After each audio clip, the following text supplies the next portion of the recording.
Živimo u vremenima u kojima se previše stvari prebrzo menja. Od mode oblačenja i sastava fudbalskih timova do softvera i nastavnih programa. Menja se i ono što ne bi trebalo, samo zato što je promena postala kategorički imperativ našeg doba. Ali čoveku je potrebno nešto čvrsto i stabilno, nešto u što se može pouzdati da će još dugo biti tu, na sebi svojstven način zadržavajući svoj karakter. Mi smatramo da je Filološko-umetnički fakultet u Kragujevcu takva pojava, da on ispunjava tu iskonsku potrebu za trajanjem, te da su godine njegovog dosadašnjeg postojanja jedno svedočanstvo i garancija da će tako biti i u budućnosti. Fakultet zvaničnog i upečatljivog nadimka Filum autentičan je spoj tri odseka koji bi u uobičajenim okolnostima inače predstavljali zasebne i nezavisne celine. Specifična simbioza je u Kragujevcu iznedrila jedinstven organizam gde svaki odsek ne samo da sarađuje sa ostalima, nego se oni međusobno podstiču i obogaćuju. Odsek za filologiju sastoji se iz više katedri, čiji studijski programi pokrivaju srpski jezik i književnost, engleski jezik i književnost, nemački jezik i književnost, španski jezik i hispanske književnosti, francuski jezik i književnost, italijanski jezik i književnost.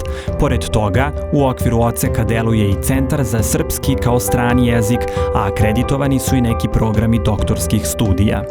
Na odseku za muzičku umetnost postoje katedre za muzičku teoriju i pedagogiju, muziku u medijima i izvođačke umetnosti koje na osnovnim i master akademskim studijama podrazumevaju klavir, solo pevanje, brojne gudačke i duvačke instrumente, kao i harmoniku za koju postoji program doktorskih studija.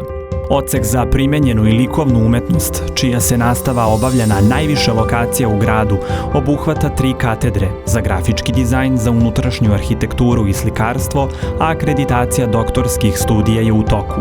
Na sva 3 odseka nastavu izvode vrsni predavači iz čitave Srbije, ugledni naučni radnici i renomirani umetnici, nosioci brojnih domaćih i stranih nagrada i priznanja.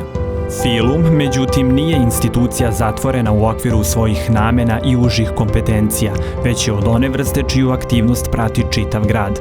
Njegovi profesori nastupaju na tribinama i književnim večerima, priređuju solističke i druge koncerte, kao i samostalne i grupne umetničke izložbe u svim raspoloživim i odgovarajućim prostorima. Kulturni, prosvetni, muzički i likovni život Kragujevca u značajnoj meri obogaćuju i studenti sva 3 odseka uz odobrenje, savete i podršku svojih profesora. Oni na taj način stiču i neophodno iskustvo za samostalni životni put po završetku svojih akademskih programa. Život Kragujevca, prve prestonice obnovljene Srbije, danas se bez Filološko-umetničkog fakulteta teško može zamisliti.